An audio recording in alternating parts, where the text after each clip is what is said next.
जो सकारात्मक है उस पर कार्य करें माननीय खेल मंत्री जी, और उसका सहयोग हम पूर्ण रूप में उनको सहयोग करेंगे, इसमें कहीं विपट नहीं होगा।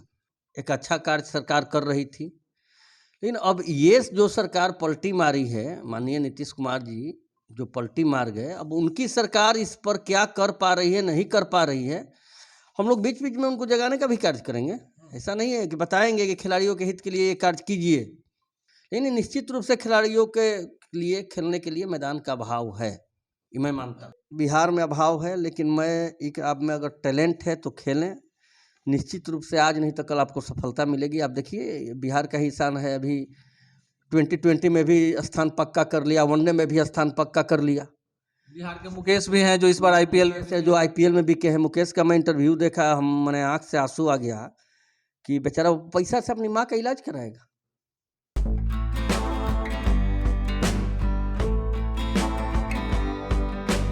नमस्कार, मैं हूं अनूप नारायण सिंह और आप देख रहे हैं बिहारी खबर के डिजिटल प्लेटफॉर्म को। 2022 कई कारणों से याद किया जाएगा, जिसमें बिहार के लिए एक बड़ा कारण होगा कि किस तरह से भाजपा के साथ सत्ता में आए नीतीश कुमार ने पलटी मारकर महागठबंधन सरकार का दामन थाम लिया और लगातार बिहार के मुख्यमंत्री के पद पर काबिज ही रहे। सब कुछ बदला पर मुख्यमंत्री नहीं बदले, लेकिन इस बीच में कुछ ऐसी कसक रह गई 2022 में, वो थी बिहार के खेल और खिलाड़ियों को लेकर। हमारे साथ सतीश राजू जी हैं जो बिहार प्रदेश भाजपा के खेल प्रकोष्ठ के संयोजक हैं और लगातार 25 वर्षों से बिहार के खेल और खिलाड़ियों के लिए काम करते आए हैं। संभवतः यह 2022 का आखिरी वीडियो होगा सतीश राजू जी के साथ, जिस पर हम खेल और खिलाड़ियों के सवाल पर इनसे बात कर रहे हैं। आज ना कोई राजनीतिक सवाल होगा, ना कोई आरोप होगा, ना कोई प्रत्यारोप होगा। सतीश राजू जी, जब हम लोग मिले से शुरुआत में काफी उत्साहित थे, बीच में सरकार बदल गई, कितना दुख हुआ, कितनी खुशी हुई? सभी बिहारी खबर के दर्शकों को मेरा नमस्कार।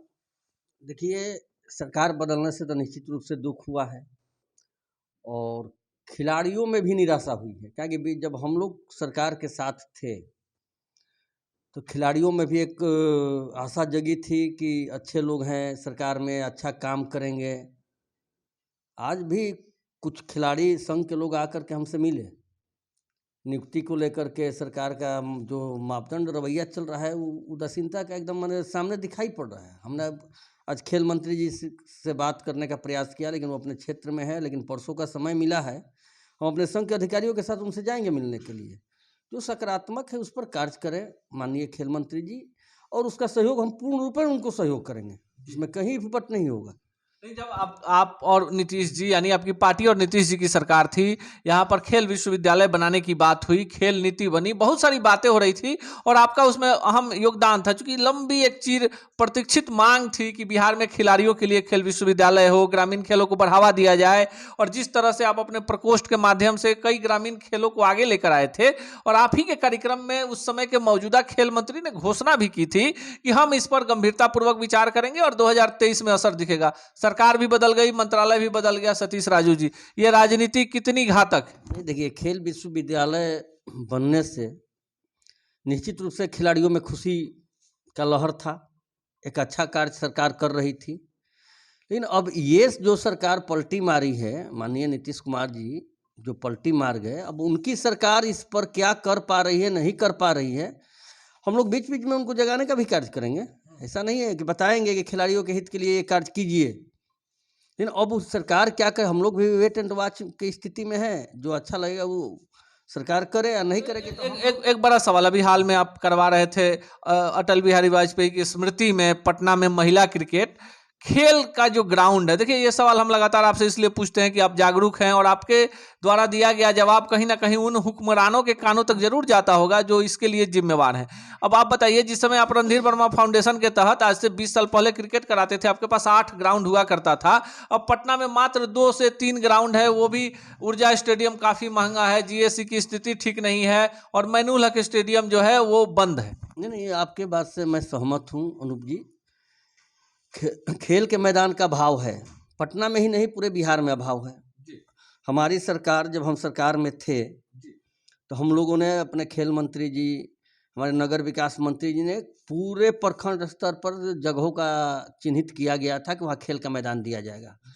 हम लोगों ने उसकी प्रक्रिया प्रारंभ भी कर दी थी। अब ये सरकार उस पर कहाँ तक अमल कर पा रही है, तो इस सरकार को सोचने का है। लेकिन निश्चित रूप से खिलाड़ियों के लिए खेलने के लिए मैदान का अभाव है, ये मैं मानता हूँ। तो बिहार में खेलों का विकास कैसे होगा? सरकार बदल जाएगी, अच्छे लोग जो हैं वो सिर्फ सड़कों पर जन आंदोलन ही करेंगे। आप लोगों ने बहुत बड़ा प्रयास किया और कम से कम बिहार के ग्रामीण खिलाड़ियों को पटना जैसे शहर में लाकर बड़ा बड़ा आयोजन करवा दिया। आपको नहीं लगता है कि सरकार को इस पर पहल करनी चाहिए? देखिए अनूप जी, अभी जो अटल बिहारी वाजपेयी महिला क्रिकेट का चर्चा की है, इसको हम लोगों ने 20 से 25 तारीख का स्टेडियम का आवंटन कराया था, मोइनुल हक स्टेडियम, जिसमें बीसीए का भी काफ़ी सहयोग रहा है। पीसीओ के पदाधिकारियों का भी सहयोग मिला है हमको, इसमें कहीं डाउट नहीं है। आयोजन में सहयोग मिलता है तो इतनी हम लोग को भी हिम्मत बढ़ती है कि चलिए भाई कुछ सहयोग मिला हम लोग को। अब यहाँ स्थिति ऐसी बनती है कि हमने जो महिला क्रिकेट का आयोजन किया जी, मैं क्या बताऊँ, बेतिया की बहनें, पूर्णिया की बहनें, गोपालगंज की, मधुबनी की, ग्रामीण सुदूर क्षेत्र की बहनें हमारी आई, जिसको मैंने रहने खाने ठहरने का प्रबंध किया। हम लोगों ने ऐसे लगभग 90 खिलाड़ियों का चयन किया। इतनी सुंदर खेलती है, लेकिन क्या करिएगा, यहाँ व्यवस्था नहीं है। व्यवस्था अगर उस सब खिलाड़ियों को मिले तो निश्चित रूप से बिहार नहीं देश का नाम रोशन करने की क्षमता उसमें है, ये मैं मानता हूँ। 2023 को लेकर कितने आशान्वित हैं और कौन कौन से वो आयोजन हैं जो आप अपने क्रीड़ा प्रकोष्ठ के द्वारा कराने को उत्सुक हैं नव वर्ष में? देखिए, हम लोग का स्वामी विवेकानंद की जयंती है 12 जनवरी, उस दिन हम लोग कार्यक्रम करेंगे। उस दिन हम लोग प्रयास में है कि एक बहुत बढ़िया कराटे चैंपियनशिप का आयोजन पटना में कराएं जी। उसके बाद कार्यक्रम की रूपरेखा तैयार होती रहती है, कमेटी के लोग बैठते हैं मेरे साथ, तय करते हैं कि ये कार्यक्रम होना चाहिए, ये होना चाहिए। लेकिन हम लोग किसी महापुरुष के जयंती या पुण्यतिथि के अवसर पर ही कराते हैं। आपने एक बड़ा सवाल उठाया कि जो खिलाड़ियों को नौकरी देने की नीति है वो सरकार ने बनाया था, जिसमें भाजपा और जदयू की सरकार पहली बार बनी थी, और उसके बाद जो खिलाड़ी हैं राष्ट्रीय लेवल पर किसी भी खेल में प्रतिनिधित्व करते हैं उन्हें सरकार नौकरी देती है। लेकिन अभी बहुत सारे ऐसे युवा हैं जिनकी प्रक्रिया पिछले 5 साल से वो चक्कर लगा रहे हैं और दाने दाने को मोहताज है, उस पर क्या कहेंगे? कि सरकार को इस पर सोचने की ज़रूरत है। जो 14 की नियमावली पास हुई थी, 18 में कुछ खिलाड़ियों का माने खेल कोटे से बहाली भी हुई।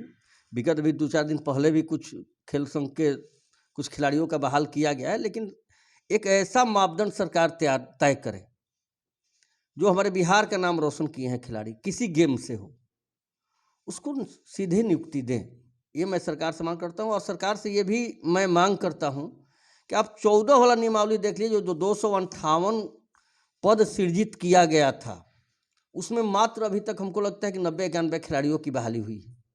बना बनाया है, आपको उस प्रक्रिया को शुरू कर देना है। चयनित लोग हैं, 2-2 बार फार्म भर के बैठे हुए हैं, खिलाड़ियों का एज बीतते जा रहा है। 5 साल के बाद सरकार बोलेगी कि ये तो एक्सपायर डेट हो गया यार, ये तो एज नहीं है तो नौकरी कहाँ से करेगा। तो सरकार इस पर चिंतन करे। आखिरी सवाल बिहार के खेल और खिलाड़ियों को, सतीश राजू आप भाजपा के क्रीड़ा प्रकोष्ठ के प्रदेश संयोजक हैं, बिहार में खेलों के आयोजन करता भी हैं और खिलाड़ियों के हक को लेकर लड़ने वाले भी हैं। देखिए, कोविड भी कहीं ना कहीं अब डराने लगा है और ये अंदेशा भी है कि हो सकता है कि फिर से वो लहर जब पूरे विश्व में है तो भारत भी अछूता नहीं है, यहाँ भी मामले आ रहे हैं। सीधा सवाल कि खेल और खिलाड़ियों के लिए क्या कहना चाहें? देखिए, बिहार में अभाव है, लेकिन आप में अगर टैलेंट है तो खेलें। निश्चित रूप से आज नहीं तो कल आपको सफलता मिलेगी। आप देखिए, बिहार का ही शान है, अभी 2020 में भी स्थान पक्का कर लिया, वनडे में भी स्थान पक्का कर लिया। बिहार के मुकेश भी हैं जो इस बार आईपीएल से जो आईपीएल में बिके हैं। मुकेश का मैं इंटरव्यू देखा, मैंने आँख से आंसू आ गया कि बेचारा पैसा से अपनी माँ का इलाज कराएगा। अब सोचिए, तो आप लोग खेलिए और जिस खेल से हैं आप लोग अपने खेल पर एकदम पढ़ाई के साथ साथ खेल पर भी ध्यान केंद्रित कीजिए। निश्चित रूप से अगर आप में क्षमता है तो आज नहीं तो कल आपको सरकार की भी निगाह पड़ेगी, आयोजकों की निगाह पड़ेगी और आप आगे बढ़िएगा। यह है सतीश राजू जी, और पूरी सफाई गोई के साथ इस बात को स्वीकार करते हैं कि खेल और खिलाड़ियों में राजनीति नहीं होनी चाहिए। सत्ता और सियासत किसी की भी हो, पर जो खिलाड़ी होते हैं खेल भावना से खेलते हैं। साथ ही साथ इन्होंने खिलाड़ियों से कहा है कि पढ़ाई के साथ साथ जिस भी विधा के खेल को वो खेलते हैं ईमानदारी से खेलें। अब वो समय आ गया है जब उनके टैलेंट को कोई रोक नहीं सकता है, और एक खेल आयोजक के रूप में, भाजपा क्रीड़ा प्रकोष्ठ के प्रदेश संयोजक के रूप में इनकी जहां कहीं भी जरूरत होगी खिलाड़ियों के लिए ये खड़े नजर आएंगे।